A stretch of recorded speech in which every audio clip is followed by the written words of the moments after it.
الخزامة هي واحد العشبة اللي مفيدة بزاف، فزيادة على المنافذ ديالها الصحية، عندها واحد المنفعة اللي تتعجبني أنا بزاف، وهي فاش كنديروها في البلاكارات وكتعطينا ديك الرائحة الزكية الزويونة، وكتبدل الريحة نتاع البرودة أو الغمولية.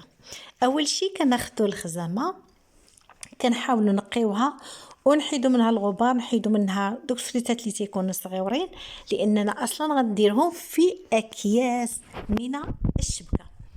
من بعد ما كنقيوها ونحيدوا كي قلت منها هاد العويدات والحاجه اللي ممكن تسرب من الشبكه، كناخذوا اكياس ديال الشبكه وكنوضعوها بهذا الشكل.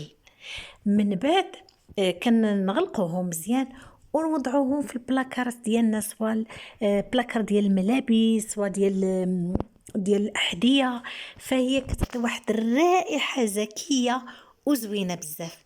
نتمنى تجربوها وتردوا عليا الخبر.